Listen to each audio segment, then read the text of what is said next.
The sun had barely risen above the tall iron gates of the mansion when a soft breeze carried the scent of jasmine across the billionaire's vast garden. The twins, Ayo and Amara, were playing near the mango trees, their laughter echoing like bells in the quiet morning. They were only 6 years old, full of mischief and innocence, and the garden was their kingdom. Birds fluttered from branch to branch, while the children chased each other between the hedges, their little sandals brushing against the wet grass. Inside the mansion, the servants moved quickly, preparing for the day. The billionaire, Mr. Adewell, had left before dawn for a meeting in the city. His wife was abroad, managing a charity project. The house seemed ordinary, busy with its routines. To anyone looking from outside, it was a picture of wealth and peace.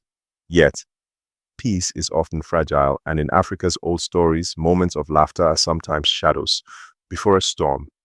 The gardener, Musa, watched the children with a fond smile. He had served the family for more than 20 years. To him, the twins were like his own grandchildren. Still, something in the air that morning felt unusual. He could not explain it, but his heart beat faster as he bent to trim the roses. It was as if the earth itself whispered that something was coming. He paused, wiped his forehead, and glanced at the forest beyond the garden walls. The trees stood tall and silent, but the silence was too heavy. The children ran further, chasing a bright yellow butterfly. Their giggles faded as they reached the far end of the garden, near the giant baobab tree. The trunk was thick, its roots curling into the soil like the arms of an ancient spirit. Musa opened his mouth to call them back, but the words froze on his tongue. The butterfly vanished, yet the children did not return. He waited. A minute passed, then two. No sound of laughter came back to him. "Musa," one of the maids called from the kitchen window.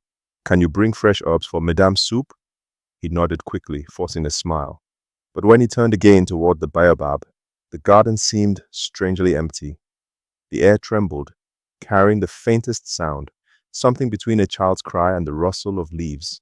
Musa's hands shook. He set down his shears, walked a few steps, then stopped. His chest tightened with a fear he could not name.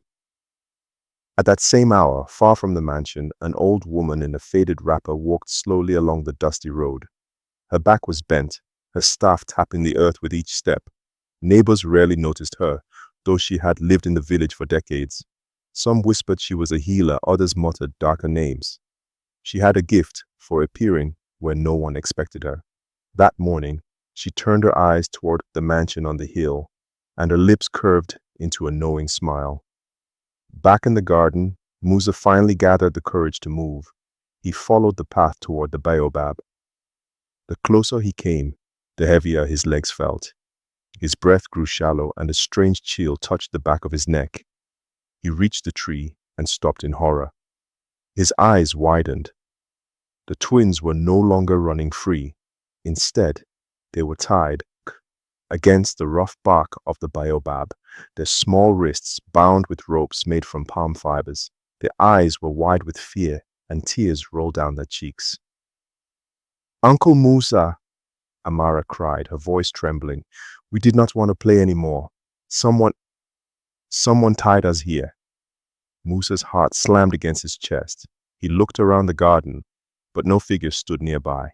The air was still, the birds had vanished, and the silence screamed louder than any sound.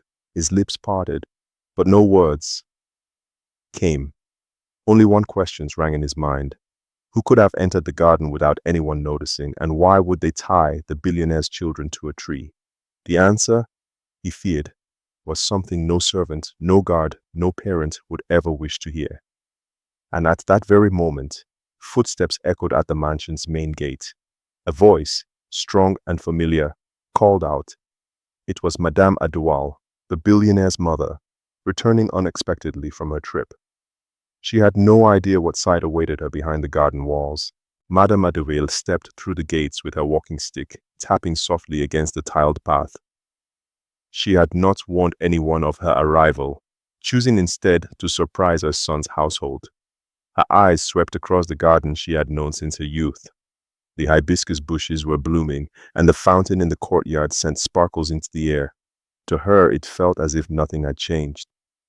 But then her gaze shifted, and her steps faltered. She saw Musa standing frozen beneath the giant baobab. His shoulders trembled. His lips moved as though he wanted to speak but could not. And then she saw the twins, her beloved grandchildren, their small bodies pressed against the tree, wrists tied with thick palm ropes, tears staining their cheeks. For a moment her heart stopped beating. She dropped a basket to the ground. The sound of fruit spilling across the stones broke the silence. "Ayo!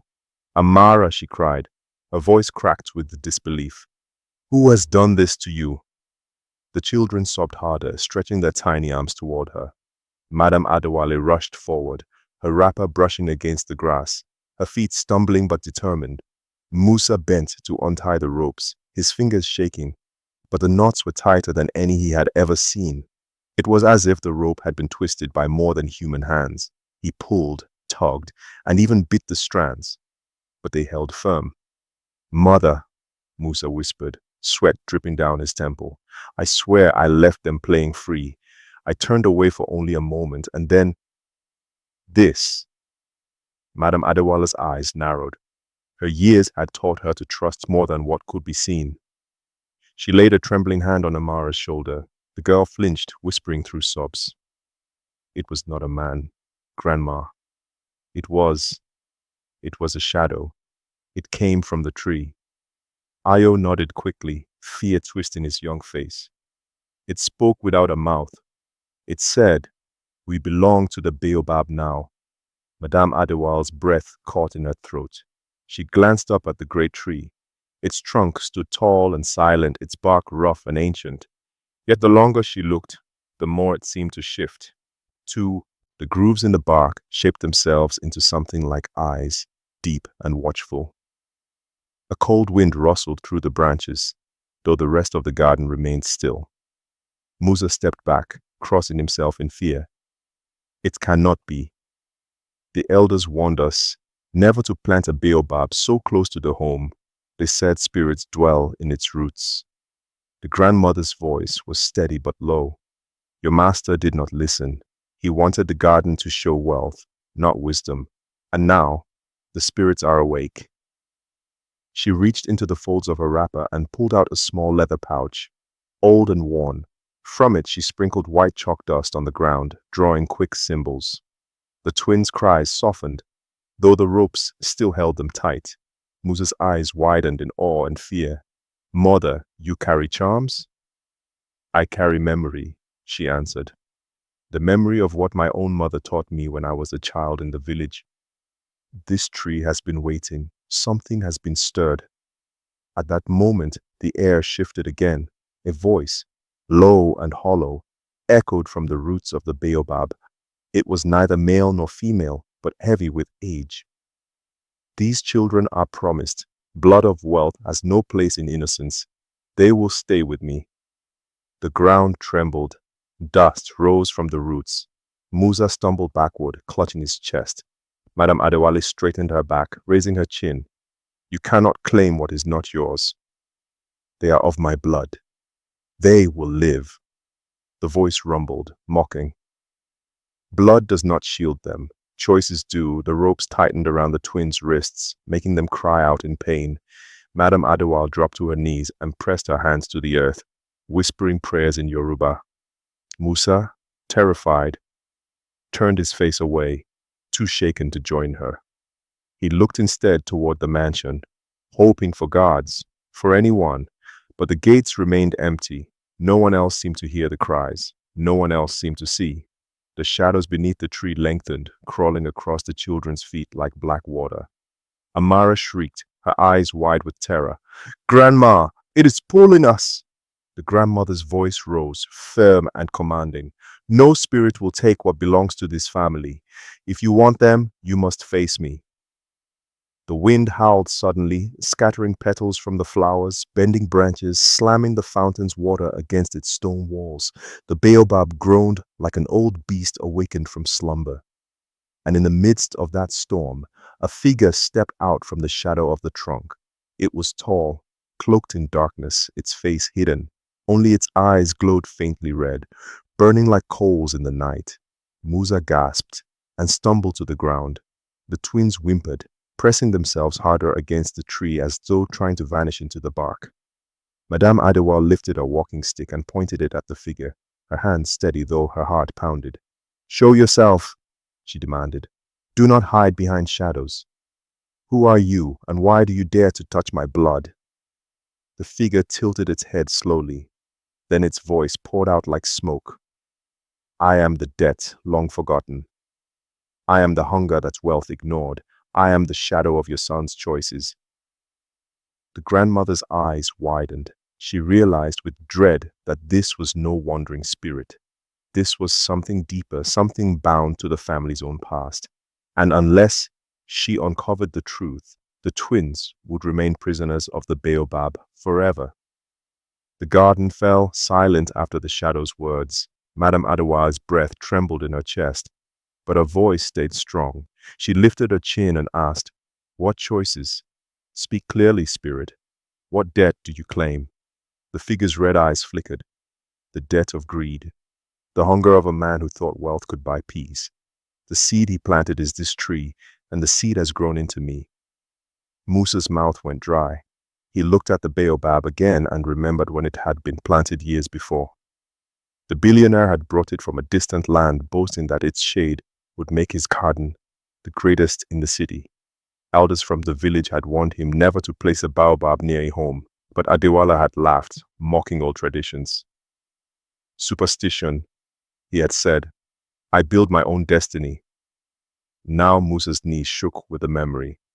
The twins cried out as the ropes burned against their small wrists. The shadow stepped closer, its form rippling as though made from smoke. "His arrogance fed me, his pride watered me, and his children are my harvest." "No!" Madame Adewale struck the ground with her stick. Sparks of white dust rose, glowing for an instant before fading. She recited words older than Musa had ever heard, her voice deep, her tongue steady. The shadow hissed, recoiling slightly, but its laughter soon filled the air. "You are old," it mocked. "Your charms are fading. The blood of children is stronger than your memory." Musa crawled closer to her side, desperate. "What do we do, mother?" "It will not let them go." The grandmother's eyes stayed on the figure. "We must not fight with fear. Spirits feed on fear. We must understand what binds it." Here, she turned back to the shadow. "You said you are born of debt. Whose debt?" The red eyes gleamed brighter. "The debt of your son. Years ago, in the village by the river, he made a promise to the earth. He vowed to honor the land that gave him wealth. He vowed to care for the poor who served him. But when the riches came, he forgot. He turned his back on his vow, and I was born." Musa shook his head, whispering, "I remember. The chief begged him not to build his mansion on this land. He said it was sacred, the ground of ancestors. But the master paid the chief in gold and built anyway.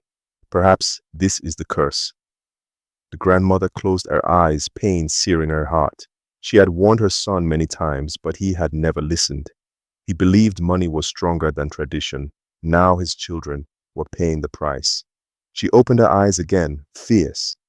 "If this is about his broken vow, then punish him, not the innocent." The shadow's voice deepened, rumbling like thunder. "The debt falls on blood. He is far away. They are here, and the tree will not release what it holds." The ground cracked slightly beneath the baobab. The roots stirred, curling upward like snakes. The twins screamed, pressed tighter against the trunk as if the tree itself sought to swallow them. Musa threw himself forward, trying to pull the roots back, but they whipped at him, striking his arm and sending him tumbling. Blood trickled down his sleeve. He gasped, his eyes wide with terror. "Grandma!" Ayo cried. "It hurts!" The tree is alive. Madame Adewale's heart burned with fury. She rose, lifting her stick high. "Listen well, spirit. I am the daughter of a chief. I am the keeper of our line. You will not take them." The shadow tilted its head, amused. "Then let us see how strong you truly are." The air grew cold. The sun dimmed as if hidden by clouds, though the sky was clear. The garden darkened. The servants inside the mansion continued their chores, unaware. Not a sound of pots or voices carried into the garden. It was as though the mansion had been sealed away from this moment. Only the grandmother, Musa, and the children remained in this twisted silence. Madame Adewale knelt before the twins and placed her hands on their heads. She whispered words of protection, calling on ancestors, calling on the river spirits, calling on the wisdom of her foremothers. The ropes slackened slightly, but not enough. The shadow eased angrily, drawing closer. Do not call on them. They cannot hear you here. This is my ground. The grandmother looked up sharply. Your ground, or stolen ground. For the first time, the figure paused. Its eyes dimmed a little, its voice less steady.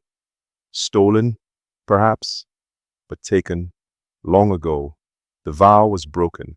The claim was made. Musa seized the moment. Then there must be a way to pay. Spirits do not hold forever if a debt can be honored. Tell us how, the shadow snarled, flames flickering in its gaze. Honor cannot be bought with silver or gold. It must be blood. It must be sacrifice. The twins shivered, clinging to each other. Madame Adewale's stomach twisted. She clenched her walking stick tighter. Whose sacrifice? Mine? Take me. Leave them. The shadow swayed closer, its form stretching taller, its voice curling like smoke around her ears. It does not work so. The tree has chosen. The tree feeds on the next line. Your blood is old. Theirs is new. The harvest has begun. The grandmother gritted her teeth, forcing down her fear. She knew she had to buy time. Every moment the twins still breathed was a chance. She turned to Musa. Fetch water from the well. Quickly. Do not delay. Musa hesitated. But go, she ordered, her voice fierce. He scrambled to his feet and ran toward the far edge of the garden. The shadow did not follow. Its eyes stayed fixed on the children, glowing brighter with every passing second. Madame Adewale pressed her forehead to the ground, whispering again. Her mind raced. She could not defeat this spirit with charms alone. She needed to uncover the truth of the broken vow, and she needed to face the darkness her son had left behind. The tree groaned again, its branches swaying though no wind blew. One branch bent low, brushing against Ayo's cheek like a cruel finger. He whimpered, hiding his face in Amara's shoulder. Grandma, please, do not let it take us. The grandmother's tears fell silently, but her voice was strong. I will not. Not while I breathe. A chill swept the garden as the shadow laughed. Then breathe quickly, old woman, for time is against you. When the sun reaches its height, the roots will close around them, and no prayer will undo it. Madame Adewale lifted her face to the sky. The sun was climbing fast. She had only hours to break this curse. Her body ached, her spirit trembled, but her resolve was like iron. She looked back at the shadow and spoke with fire in her eyes. Then, before the sun burns above us, I will learn your name. And once I know it, your power will end. The shadow froze. Its laughter silenced. For the first time, a flicker of unease crossed its red eyes. Madame Adewale knew she had struck something true. Spirits with no names were boundless, but spirits with names could be commanded. The struggle was far from over, but now she had a weapon, the promise of knowledge. Far off, Musa returned, panting, carrying a gourd of water. He stopped in shock, for as he entered the garden again, he saw what the grandmother had forced into the open. The shadow's form no longer rippled freely. Its edges shook, unsteady, as though holding itself together. The grandmother whispered, her voice firm. The consequence of broken vows is heavy, but truth can still unbind what is chained. I will find the truth, and when I do, you will release them. The shadow growled low, but it did not deny her. The battle for the twins had only just begun, and every heartbeat brought them closer to the hour of judgment. The sun had already sunk low, painting the village sky in amber streaks when Mama returned to the garden. She had gone to seek counsel from the elders, hoping someone might know how to undo the curse. But each door she knocked on was met with silence, and those who answered only shook their heads. Some, warned her to leave the children bound, insisting it was a punishment from the spirits that must not be interfered with. Their words filled her with dread, but a mother's heart cannot sit still when her children are suffering. She returned home and approached the twins again. "My children, do not lose hope," she whispered, kneeling beside them. "I will find a way." They tried to smile for her sake, but their faces were pale, their lips dry. The ropes seemed tighter now, digging deeper into their skin. Her first attempt was with a sharp knife from the kitchen. She pressed the blade carefully against the ropes, her hands trembling. But as soon as the metal touched, the ropes hissed and turned red hot, searing her palm. She dropped the knife, her hand blistering from the burn. The twins cried out, fearing she was hurt, yet she forced a smile, saying, "Do not worry, Mama is strong." Inside, she was breaking. Next, she tried pouring water on the ropes, thinking perhaps they could soften or dissolve. She fetched bucket after bucket from the well, splashing until the ground was muddy.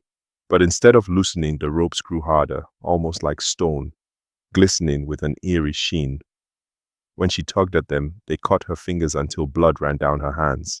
Still, she did not stop, until her knees gave way from exhaustion. Neighbors began to gather at the fence, whispering among themselves. Some pitied her, others mocked. "Even wealth cannot save her now," one man said under his breath. Another muttered, "The spirits are hungry. She should not fight them." Mama pretended not to hear, but each word stabbed deeper into her soul. Desperate, she sought help from the village herbalist. The old woman came with herbs, oils, and smoke. She circled the twins, chanting words that stirred the air like wind. The smoke curled around the children, making them cough. For a moment, it seemed the ropes were trembling, loosening ever so slightly. Mama's eyes widened with hope. But then, the ropes coiled tighter again, as if mocking them. The herbalist stepped back, shaking her head. "These bonds are not of this world. Only a force beyond man can break them." The twins, weary and frightened, began to whisper to each other. "Mama is trying, but what if we never get free?" One said, his eyes glistening with tears. The other replied, "We must believe. Mama will not let us go." Their words tore at her heart. She pressed her forehead to the tree, sobbing silently so they would not see her despair. As night fell, the garden grew darker and strange shadows moved in the corners. The wind howled, carrying voices that seemed to laugh. Mama felt eyes watching her, waiting for her to give up. She wiped her tears and stood tall again. She would not surrender. Yet every attempt she made ended in pain, in failure, in more fear. Still, in her chest, a flame of determination refused to die. She looked up at the night sky, at the stars shimmering above. "If no man can help, if no tool can cut these bonds, then I will call upon the heavens themselves," she whispered. But even as she spoke those words, a chill ran down her spine, for she knew calling on such forces came with a price. The garden fell silent, as though waiting to see what she would do next. Erupted, surging from the earth and lashing at the shadow like whips of fire. It wailed, staggering back as parts of its smoky body were burned away, revealing empty hollows inside. The roots that bound the twins writhed violently, then snapped open. The children fell forward into Musa's arms, gasping for air.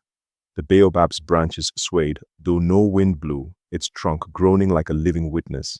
From its bark seeped faces, faint, ghostly, but unmistakable. The elders of old, guardians of the land. They spoke not in words, but in a rhythm that beat like drums in every heart present. Musa whispered in awe, "It is them, the ones from the stories." "Yes," Madame Adewale said, her face aglow with tears and sweat. "They have heard our call. They will not let greed bury truth." The shadow fought desperately, its body stretching, trying to vanish into the cracks of the garden. But the golden light thickened, solidifying into chains that wrapped around it. It thrashed, its voice rising in shrieks. "You cannot bind me!"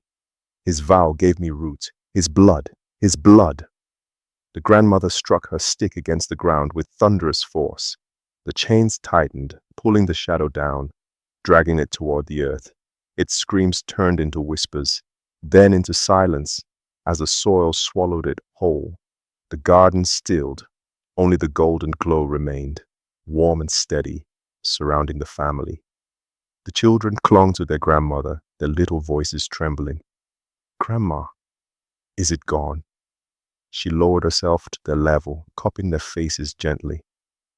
"For now, yes. But remember, children, evil never truly leaves. It waits for weakness, for pride, for greed. That is why we must live with the truth. That is why we must remember who we are above them." The baobab leaves rustled gently, this time like a blessing. The sun broke through the clouds, casting soft light over the garden. The golden glow that had driven away the shadow began to fade, but its warmth lingered in every heart. The children sat close to Madame Adewale, their small hands gripping hers as though afraid she might vanish with the light. Musa stood nearby, his chest still rising with heavy breaths, but his eyes carried a steadiness that had not been there before. The grandmother spoke softly, her voice carrying the weight of the lesson the spirits had carved into their night. "Children, hear me. Wealth without honor is like a tree without roots. It grows tall, it spreads wide, but when the storm comes, it falls and crushes all beneath it." The twins looked up at her, their brows furrowed as they tried to hold her words. "Grandma, is that why the spirit came? Because father forgot?" one of them whispered. She nodded slowly. "Yes, your father turned from truth. He built with hands that gave but did not honor.